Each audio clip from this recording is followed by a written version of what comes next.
Eder. McAllister. Nel caso della morte di Liliana Resinovic, Claudio Sterpin torna a muoversi su due piani paralleli.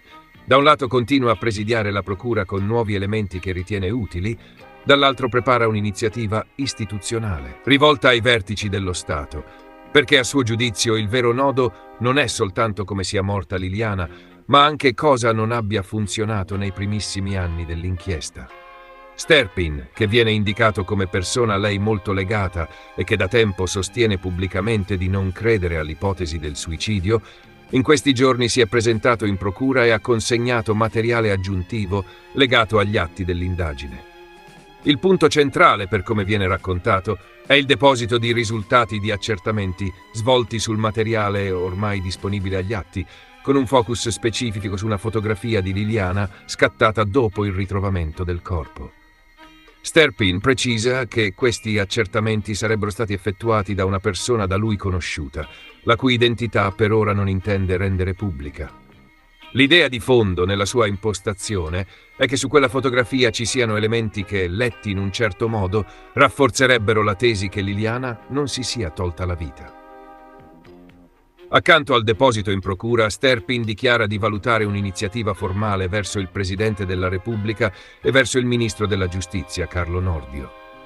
Lo scopo, nelle sue parole, sarebbe chiedere verifiche sull'operato della procura nelle prime fasi dell'indagine, cioè nel periodo in cui, secondo lui, si sarebbero accumulati ritardi, errori di impostazione e tempo perso. La sua è una critica a ritroso. Non dice di non avere fiducia nell'attività attuale, anzi afferma di riporre fiducia nel lavoro della procura e di attendere che dopo gli ultimi accertamenti in corso venga assunta una decisione nei prossimi mesi.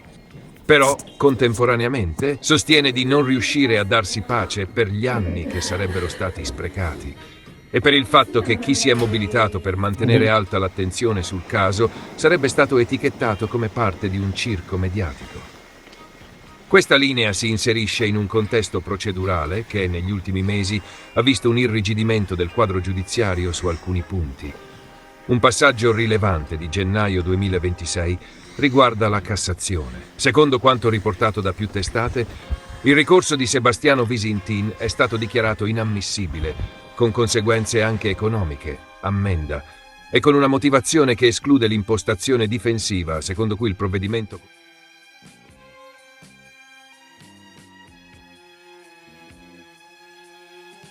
sarebbe fuori dal sistema o abnorme. In sostanza, la Suprema Corte avrebbe chiuso la porta a quella specifica strada di contestazione.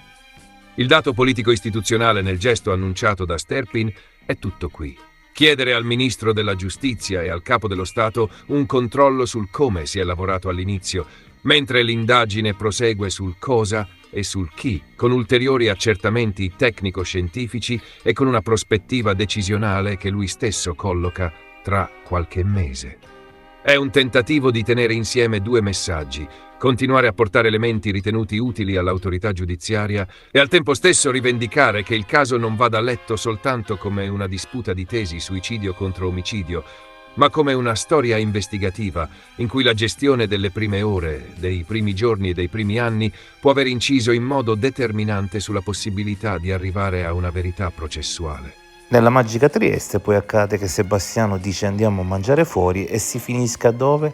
Esattamente dove una volta c'era la pizzeria di Buonocore, il famoso testimone dei sacchi neri chiesti da Liliana. Adesso questo locale è gestito da quella che fu nel 1984 Miss Italia. Pubblico di Eder McAllister, benvenuti nella puntata in cui Trieste riesce a trasformare persino una cena in una nota a margine del caso Resinovic.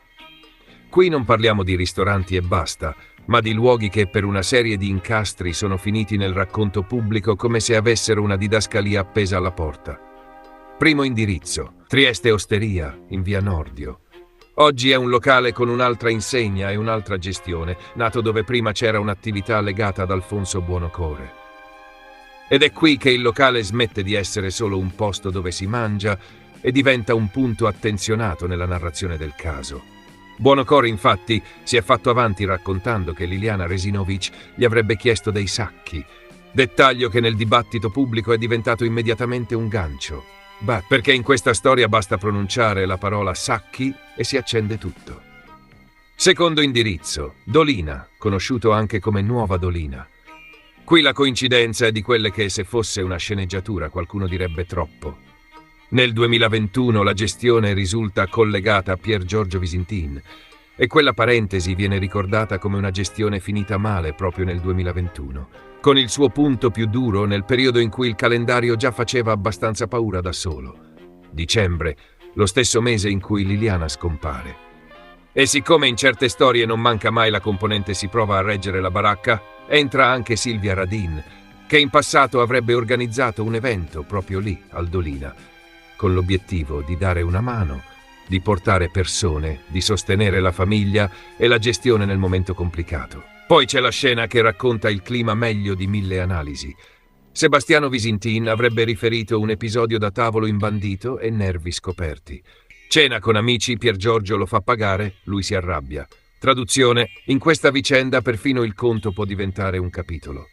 Morale: 2 posti, 2 insegne, 2 storie parallele che si agganciano al caso Resinovic per motivi diversi. E quando la cronaca entra nei luoghi, non chiede permesso, si siede e ordina.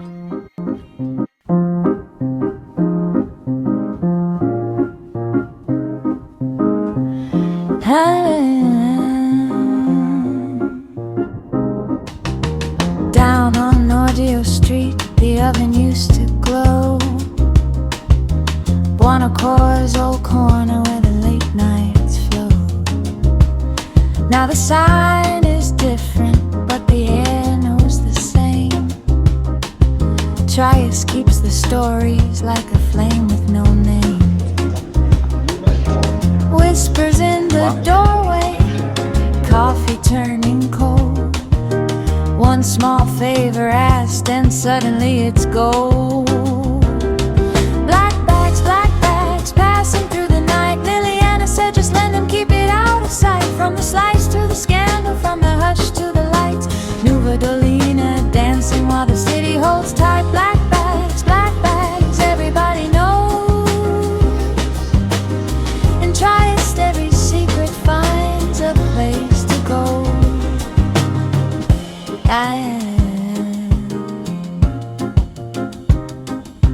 Drive out to Dolina where the tables get set.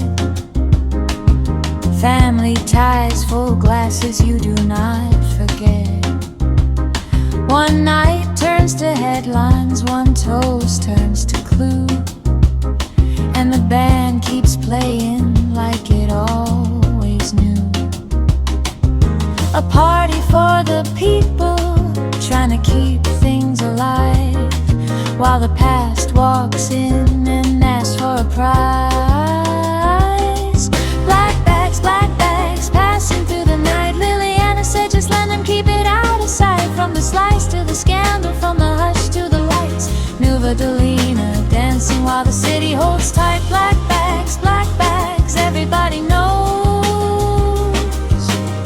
In Trieste every secret finds a place to go.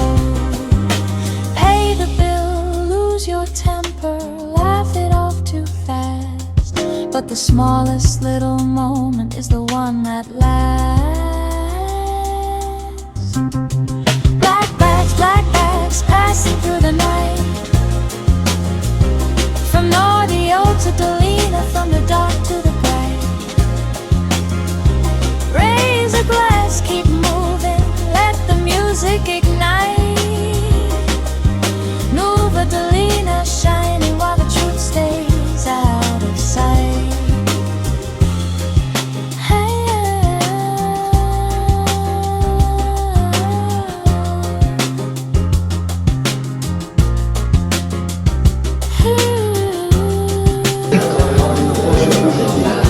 No, dove si dice che vai.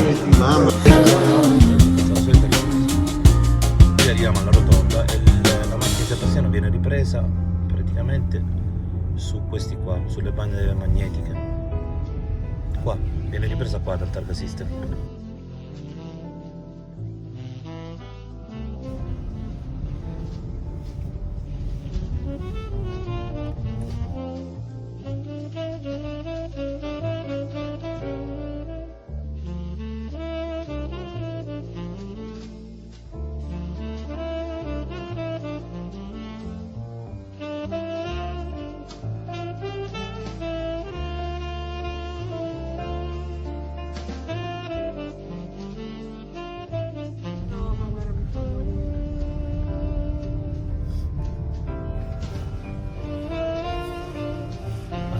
questa è Coop.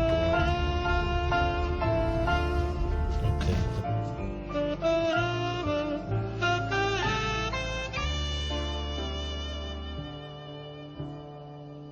Un'altra promessa da mantenere, avevo detto che vi avrei fatto vedere coi vostri occhi la cella che aggancia Sebastiano Visintin la mattina del 14 quando si trova da Zazeron che adesso si chiama Coop, e che dimostra che lui quella mattina non può essere passato da Liliana o essere tornato a casa mentre lei stava parlando con Claudio Sterpin alle 8:22. Infatti, come avete appena visto da quello schema, Sebastiano alle 8:16 aggancia per 8 minuti via Carlo De Marchesetti 59, o meglio in particolare la cella telefonica che lì è presente. E quindi se Sebastiano, ripeto, aggancia dalle 8:16 alle 8:24 questa cella che si trova a pochi metri da Zazeron, vuol dire che lui quella mattina è in questa zona. Di conseguenza, mentre avviene la telefonata con Claudio Sterpin da parte di Liliana, che dura meno di 2 minuti e che quindi termina proprio alle 8:24, Sebastiano non può trovarsi in via Perrocchio numero 2.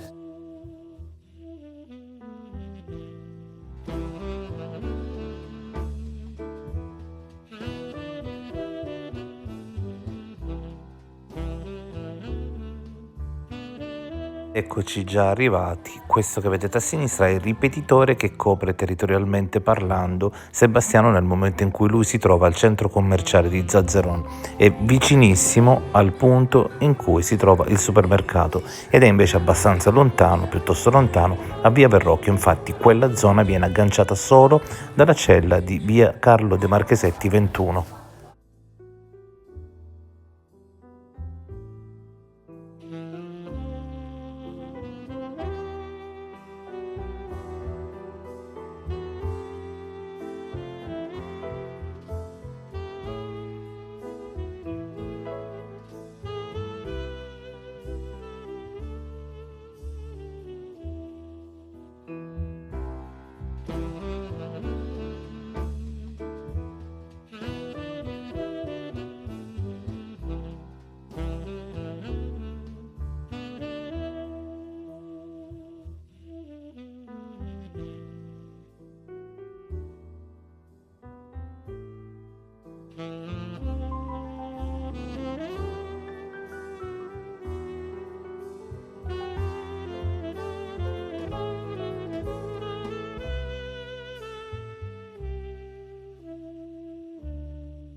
Ehi, non dimenticare di iscriverti a questo canale.